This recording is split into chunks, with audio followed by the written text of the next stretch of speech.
My therapist told me once that some of us heal out loud so that others don't have to.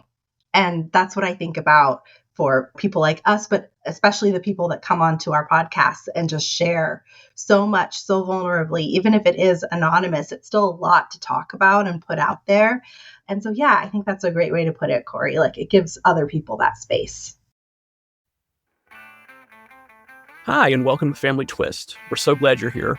Today's episode is a little different for a couple reasons. First, we're thrilled to welcome Alexis Auerselt, the creator and host of DNA Surprises, an incredible podcast dedicated to the often complicated emotions that come with DNA discovery. Alexis has created a space for people experiencing DNA surprises to share their stories, process their journeys, and find community. Second, this conversation couldn't be more timely, not just because of what's happening in our country, but also because of breaking news in the DNA world. Just recently, 23andMe announced its bankruptcy filing. For many of us in the DNA discovery and genetic genealogy communities, this raises serious concerns about what happens to personal DNA data, privacy, and the ongoing accessibility of the resources people have come to rely on. It's another layer of uncertainty in a space that is already emotionally complex. In addition to that, we're having this conversation at a time when history itself is under attack. All around the country, efforts to erase or rewrite history are ramping up, making identity discovery journeys like Alexis's even more difficult and more important. We talk with Alexis about all of this, about navigating the personal, the political, and the cultural, and about how podcasting has become a tool for healing, resilience, and community. We're so grateful Alexis joined us for this conversation. Let's get into it. Alexis, welcome to Family Twist. Thanks so much for having me. Alexis is the creator and host of DNA Surprises, an awesome podcast. We got to meet in person last spring. Alexis was moderating a panel at the Untangling Your Roots Summit that I was on. And so, yeah, we had a good old time. And you were very, and I loved seeing what your outfit was going to be like each day too. That was a lot of fun. Same to you. So, honestly, yes, we definitely stood out in a sea of folks. That's fun. What can I say? I love color. So just before we get into your story, how has doing your podcast sort of affected your journey, your DNA discovery journey? Because you've been doing it for what, 3-4 years now? Yeah, three and a half, almost 4 years since I started the podcast. It has helped me immensely. I started the podcast just a few months after my DNA surprise.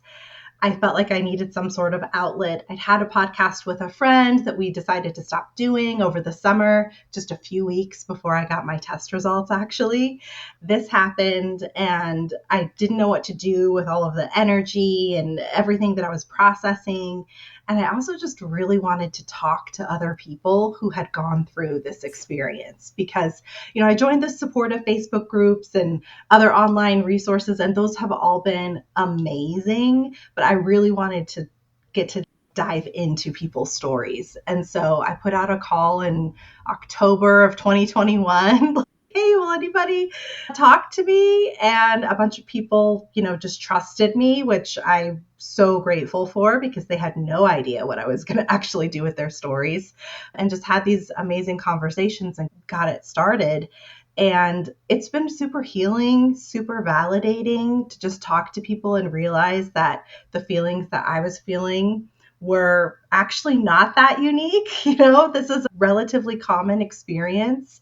And, I feel like I have made friends and connections that I never would have otherwise made if not for this. So the podcast has been huge in my healing. I'm so glad you touched on that. I feel exactly the same way about it for myself. The only thing that's surprising for me is that I know a few people, and really well, friends from the past, who already had their DNA surprises and they are, already had their news. And the funny thing to me is that I haven't convinced probably any of them to come on and talk about it. And I was like, do they think that we're going to, we're trying to do, scare journalism? Like, that's not what we're about. Right. But what I've come to learn is those people that I think about it, they're really just very, very private people and very probably shy is the way to describe them. And that's what it is. It's not that they haven't dealt with their situations internally. It's just that they don't want to talk about it publicly. So I am not that person. Yeah, Yeah. because to your point, I feel like we need this community and we need to be able to reach out to others when we're having a bad day and say, I'm feeling this, and know that the other person can relate. A lot of people don't even have that, don't have supportive spouses or sadly anybody in their lives that they can really talk to. So Yeah, I hear that a lot from people. And, I wonder if in your case, it's like I have the benefit of providing people with some anonymity. And I'm sure you've seen that with your other guests. They don't know me super well, and they only have to use their first names. And I let them use a pseudonym if they want. There's maybe some level of anonymity. So it doesn't feel as personal as talking to somebody in depth about how this experience has shaped you or affected you. right. And yeah, I mean, it's funny because these couple of friends that I'm thinking about, they have some really far out stories. So I feel like it would be really interesting for listeners to hear, but we're not there yet. And there's also just different circumstances that, we want to respect while we don't love family secrets, we do respect people's decision to keep certain things to themselves. Because I'm thinking of the wildest story right now that we could share, which we can't, right? But I think the nice thing about what you do and our approach as well is that this is an outlet for people who don't feel like they have a voice or can't speak up right now, but at least they can hear other people's stories, feel like, okay, I'm not alone. And then maybe they can go on to the social media groups and stuff and be anonymous that way, but just be like part of the community that way. Whereas if we're going to be part of a community, and I think you're the same way, like we're in it. Yeah. Yes. My therapist told me once that some of us heal out loud so that others don't have to. And that's what I think about for people like us, but especially the people that come onto our podcasts and just share so much, so vulnerably. Even if it is anonymous, it's still a lot to talk about and put out there. And so, yeah, I think that's a great way to put it, Corey. Like it gives other people that space. Oh, it's been 4 years now since your discovery, and you always have known that you were a person of color, but 4 years ago you discovered that you're African American as well. And so Yes. What has that cultural experience been like for you for the last 4 years? It's been interesting. I think in the beginning, I was so obviously confused, and it's really disturbing to come to terms with the fact that I had been telling people, no, I'm not Black. I'd been asked about it my whole life. Are you biracial? Are you Black? And I was like, no, I'm not. I have my sisters. We look alike. Of course, in hindsight, I'm like, no, you do kind of look a little bit different from them. But I was like, this is just how I turned out. My dad is relatively dark skinned, like he's pretty tan. And so I was able to dismiss it. And it's really a mind F to think about the fact that I had been saying no and denying it, actively denying my actual identity without knowing it, but still doing that. And so, so many people talk about that experience of looking in the mirror and not really even being able to look in the mirror, and just saying to myself over and over again, like every time I would almost like an affirmation, I was like, this is not what a Mexican woman looks like. This is not what a Mexican woman looks like, because it was just this unreal experience. And then I felt frustrated and angry because I did have a hard time identifying with the Mexican side of my family. It never really connected. And I always felt like of my sisters, I was the one that tried the most. Like I was the one that really wanted to learn Spanish. I was the one, who was just much more interested. I mean, the reason I took my test was so that I could explore that side of my heritage more. And then to find out, okay, well, that it was validating, but also frustrating that I tried so hard. And then coming to terms with the fact that I do feel like the African American side of me was that history, that heritage was taken from me. I didn't have the opportunity to grow up with those experiences. Even if other people perceived me a certain way, I never felt like I could claim any of those experiences. I live in Arizona. There's not a large Black community here. And so while I was always sort of drawn to like African American culture, music, clothes, like all of those things, I never felt like I could totally claim it and felt like I was a little bit more of an outsider looking in. And so, since my discovery, I have connected with my biological father and that side of the family. He lives in Alabama, which is a very large Black community. When I first visited him, he took me to the Legacy Museum in Montgomery, which is literally just like a walk through African American history, and just spending time with him, going to family reunions, getting a little bit more connected. And I really felt like I wanted to dive deep at first and learn as much as I could. I think now I've reached this place where I definitely embrace it. I definitely want to keep learning. It does feel a little bit like I will never fully, quote, claim that part of my identity in a way, because it still feels a bit like I'm on the outside of it. Did your raising family know that you were going to take that test? Or was it? They didn't. And really, I mean, you wouldn't feel a need to announce it. You know what I mean? Like, no, yeah, you're just not at all. I mean, curious. I'd been told a whole story about where I came from and how my parents met and when I was born. And again, in hindsight, I'm like, that story was so fuzzy. You should have realized something was going on. Mm-hmm. But, I'd had it on my wish list. Like, we have shared wish lists among my family. Oh. I'd had it on there for years and nobody bought it. But nobody said, hey, we see you're interested in taking this test, FYI. But I just had it on there. And then finally, when it went on sale, I was like, all right, I'm just going to buy it for myself. And I did, but I did not tell them. So we're in a really bizarre time in the country and the world. Mm-hmm. There are a lot of people in your situation who are finding out that they're a different ethnicity than they thought they were. And now we've got to deal with the fact that our identities are being erased around the country. How is that affecting you? Oh, that's a great question. December and January are really hard months. Not that they still aren't challenging, but especially January, and kind of when all of the things started rolling out and we started to see people history being actively erased.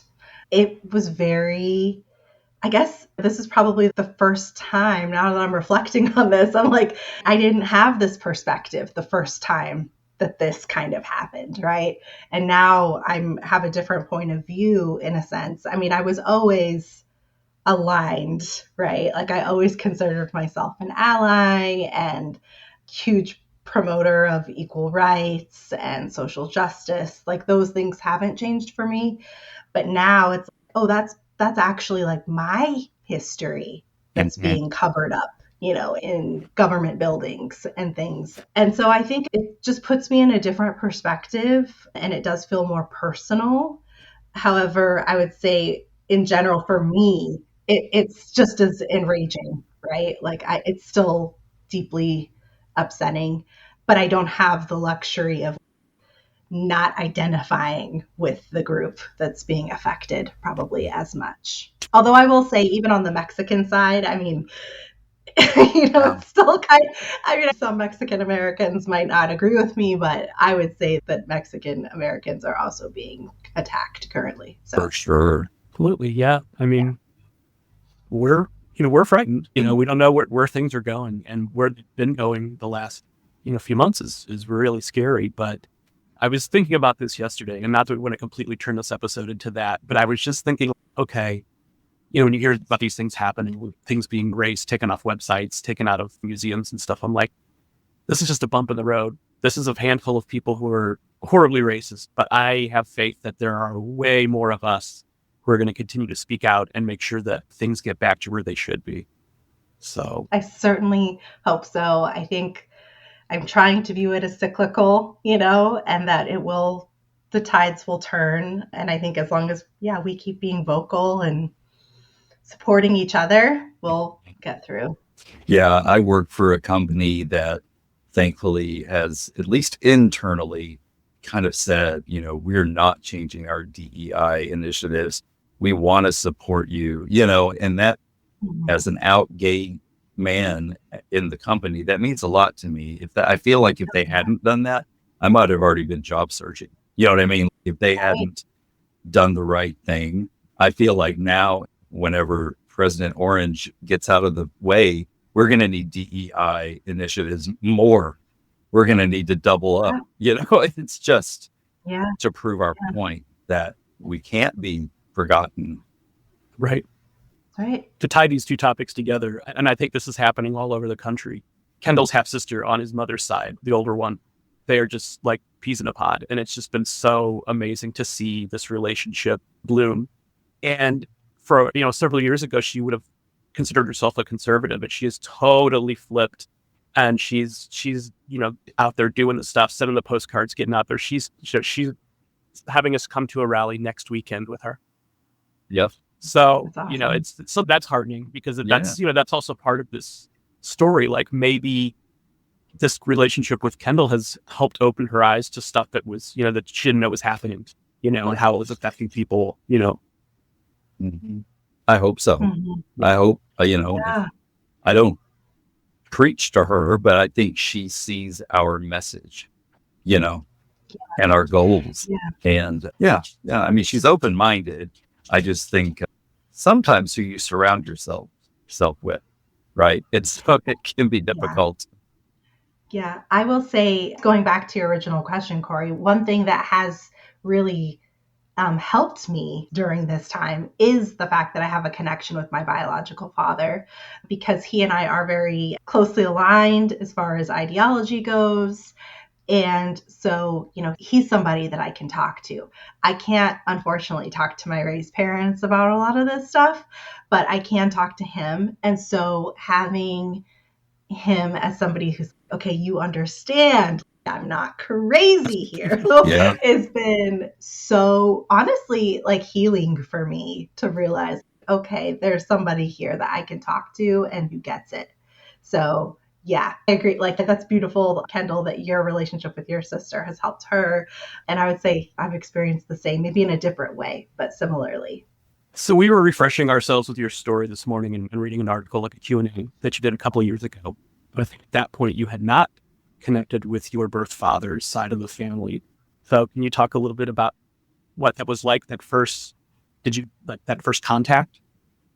Yeah, so we actually did connect within a week. I talked to multiple people, and I'm very lucky. My best friend is a therapist, and not my therapist, but a therapist. And so she kind of has that lens sometimes, I think, when she's advising me. She told me, when I told her everything, she goes, okay, this is the only unsolicited advice I'm going to give you here, but I would say wait to reach out to them until you are okay with whatever outcome, meaning they could accept me. They could say, I have no idea who you are. Go kick rocks, right? Which is what we hear sometimes from people in our community. And I knew that I was not in a place to be rejected because I was already feeling super disconnected from my parents. And so I was like, I'm going to wait. Before I could even wait. So I found out on a Thursday, and then on a Monday, I got a message on Facebook from my sister, my half-sister. Wow. I did not match with her. I actually matched with my biological father directly, as well as a brother. And so the brother is the one who saw the results, took that to his sister. Like, I think we might have another sister. Wow. And then she, like me in normal situations, was too impatient to wait and reached out to me on Monday. Yep. Yes. That's me. And yeah, it took a lot. But having that perspective of wait until you're sure that you're okay with whatever helped me slow down. So she reached out to me on Monday. We had a 45-minute call, kind of confirmed, yes, your dad is my dad. Now I know who it is. And then she told him, hey, you might want to check your ancestry. And there's an Alexis that came up on there. And he's, Alexis who? You have a cousin named Alexis. That's probably who it is. And she's, I really think you need to log on. And so he did. He sent me a message right away, gave me his phone number. I called him. We talked. It was a little bit awkward, but not as awkward as you might think, given the circumstances. After that, we talked very, very regularly, like that, that initial where you're talking multiple times a week and learning about each other. And then in November, I went, and so this was in July. And then in November, I went and visited Montgomery. And so I got to meet my brother, sister, and my father. And that was awesome. That's when he took me to the museum and we had that whole experience. And then just a couple months later, or a month later in December, I went to my sister's wedding. She invited me. And then the following March, they came out to visit me. And then that summer, we went to a family reunion. So they've really just embraced me with open arms. And that has been incredible. Did your father even think that you could have existed? Not even a hint. I mean, Wow. I don't know for sure exactly what happened, but I suspect it was probably like a one night stand kind of thing, in their 20s, military, they're in Spain. I mean, I don't know, right? Yeah. Live your life. But he had no idea. I would suspect that they didn't hang out or anything. Right. So he would have had no idea. He went on to continue in the military. He met his wife, and that's when he had my sister and brother. So he's just, had no idea. Complete surprise. Why had he and your brother taken the ancestry test? So I'm not sure what my brother did, but I know he took it because he had an interest in genealogy, and there was also an adoption in his family tree. And so he's trying to kind of fill in some gaps and learn more about his family. I think you touched on something really important in that, yes, not everybody has the great happy ending that you have, but it's not always a happy ending. I mean, it's not a happy ending for anybody because, you continue to process this for the rest of your life. Right. Same with Kendall. And we've had our ups and downs, but I would say the positives certainly outweigh the negatives. I wouldn't take back doing ancestry. Never. I might take back doing 23andMe now that they're... and anyway, we're getting our DNA taken down from their site. Yep. Yeah. But I still haven't decided what I'm going to do about that, to be honest. Yeah. Part of me is, initially I was like, let me remove everything. I'm reading a little bit more about the terms of service, but then I'm also like, given our earlier conversation, not really trusting any institutions right now. So I'm like, I don't know what I'm going to do. I haven't yet, but I'm thinking about it. And I did mine just because I was interested in, the genealogy side of things. Both my grandfather and my uncle on my dad's side were very, very interested in family history. But then also, it was always been in the back of my mind. My father was a Rolling Stone, let's say. And, he laid his hat in a few homes. Yeah. So, there might be a surprise out there for us. I mean, there was a story that came up that my mom told that I'd never heard like last year. And it's just, okay. So, so now I might have to do ancestry. Well, has your perspective changed at all on if you do have a random sibling pop up? I would love it. It sounds like I'm not satisfied with having 6 have siblings. I am, but one of my father's other 2 sons, and I joke with our dad and say, we really could have some others, couldn't we, Dad? And he's like, yeah, who knows? So it's kind of, so I mean, so funny. But, I would love it. You would love it? Yeah. I'm curious. I've always been looking for that big sister role because I'm the oldest of 3. And I found that professionally in friendships and stuff. But to have a big sister pop up, as long as she wasn't a lunatic, I would be thrilled. Yeah. And I think my brother and sister would eventually embrace it too. It'd probably be very difficult for my mom, but I think she'd have a better understanding of the whole idea of it, just be going through this experience with Kendall's journey. I always have a lot of empathy for the siblings that they're learning something about their parents, right? Like when they have these results pop up. Not always, right? But in those cases where maybe there were affairs or, anything like that. And sometimes they think, oh, my dad would never do that, or my mom would never do that. And so I have a lot of empathy for them.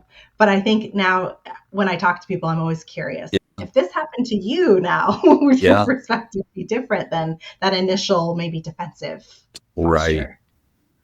How do your raising parents feel about you having this relationship with your birth side of the family? They are supportive. I mean, there was nothing they could do to stop it. So they didn't really have a choice. When my biological father and sister came out to visit in spring a couple of years ago, I extended the opportunity to my parents to meet them. And I very much put it out there. You do not have to. This is no pressure, but just so you know, they're coming and we're going to do like a barbecue.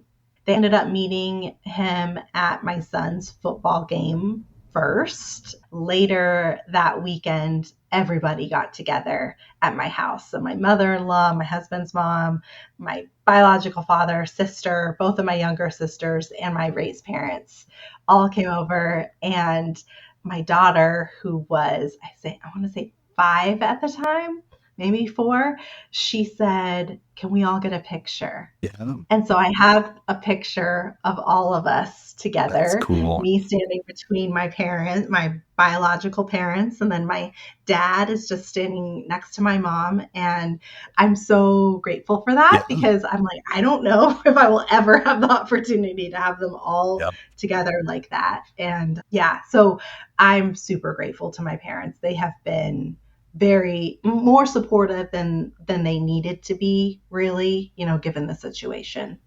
Well, you made me think of something that is always tear jerking for me still to this day. One of my favorite photographs that we'll ever have is we had moved, listeners probably will already know, but we moved from San Francisco to New England to be near my father and 2 of his other 3 children.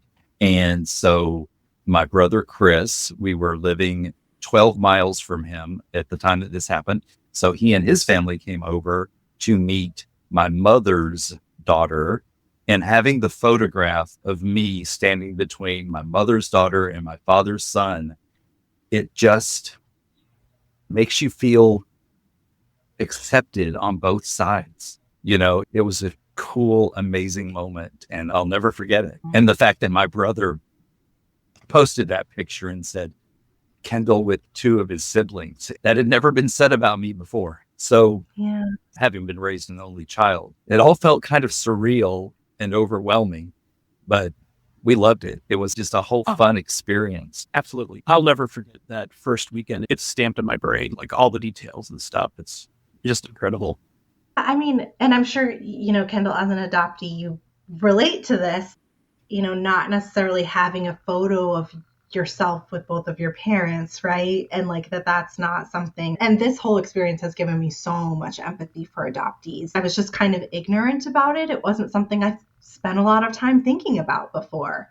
And yeah, but I guess you take for granted, right? That like you're going to have a picture with your mom holding you when you're a little baby and your dad right there too. And Yep. not everybody gets that. Yep. I mean, and to Corey's previous point, I think I'll always be processing that because my mother and dad, I lost them both before I was 17, and finding this biological family, because I'm probably a ridiculous optimist, I thought, oh, I'm going to get to meet these people and I'll stick them together and we can all be in a photo. That is not going to happen.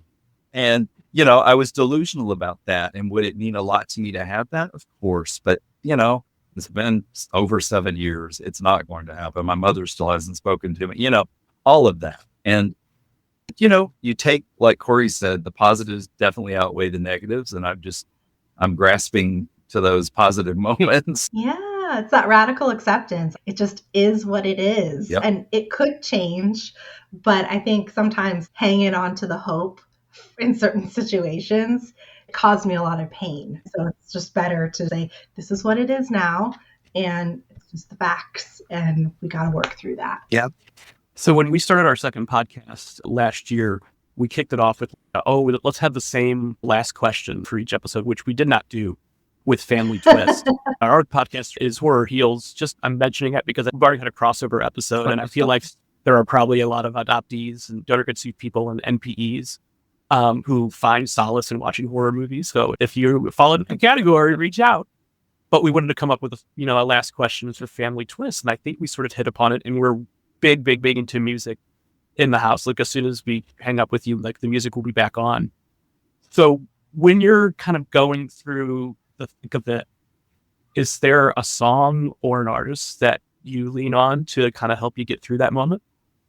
Oh, I don't know why this question made me emotional. I actually have a whole playlist for DNA surprises, which I'm happy to share with you. Oh, that's you can cool. share with your listeners. Kind of, it's like a I guess, indie alt is the theme of it. I said I need to do like an R&B hip hop version as well to get me through. But there's a song by a group called the Mountain Goats. Yeah, it's called Up the Wolves by the Mountain Goats. And the first lyric is, there's bound to be some ghosts at the back of your closet, no matter where you live.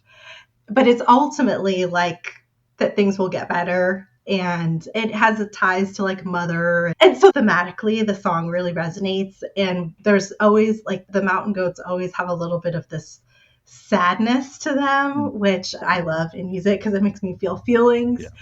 But there's also this optimism. And I feel like that really is the theme of the DNA surprise experience. So that's probably the one song I would say I most identify with throughout this. Cool. Well, you've definitely got to share the R&B hip hop playlist with us because we're big into 70s, 80s, and 90s R&B, hip hop, funk, disco. Yeah. Okay. I will work on it. That's going to be my summer project. We love it. Well, we really appreciate what you do with your podcasts.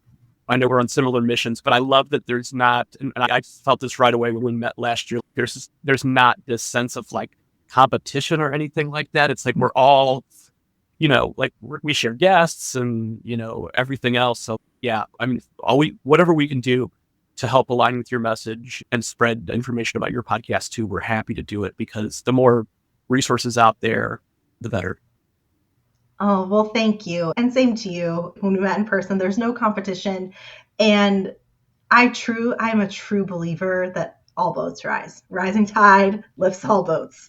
And, there are so many people that this experience affects. My show might not actually be for everyone. They may prefer to listen to Kendall and Corey, or maybe they want to listen to both. But everybody has to find what works for them and what resonates for them. As long as people who are having this experience are finding support and more people are becoming aware that this experience even happens, mission complete, right?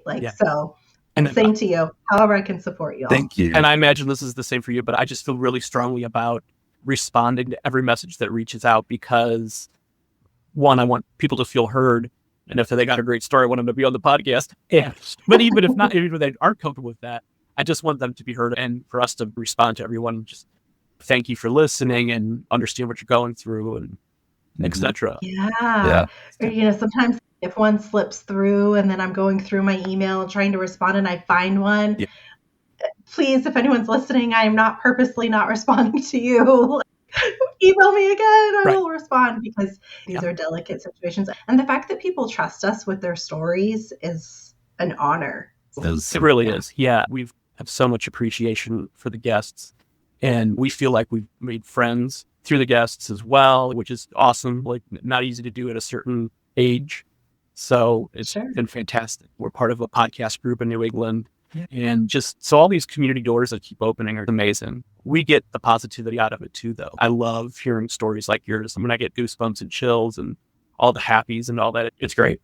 Yeah, absolutely. Cool. Well, thank you so much for being on with us, Alexis. And looking forward, I'm hoping we'll see you next year at Summit. I will absolutely be there. Thank you so much for having me. Alexis, thank you so much for joining us and for sharing your story so openly. Your perspective, your honesty, and your commitment to creating space for others in this community is so valuable, especially right now when so many people are wrestling with identity, family, and even their place in society. What you said about healing out loud really resonates with us. That's why we do this work, not just for ourselves, but for others who might not be ready or able to share their story just yet. We know DNA Surprises has been a lifeline for so many, and we hope this conversation reaches people who need it. To all our listeners, thank you as always for being here. If this conversation struck a chord with you, please check out DNA Surprises, connect with others, and remember, you are not alone. Until next time on Family Twist, take care, and remember, family secrets are the ultimate plot twist. The Family Twist podcast is presented by Savoir Faire Marketing Communications and produced by How the Cow Ate the Cabbage, LLC.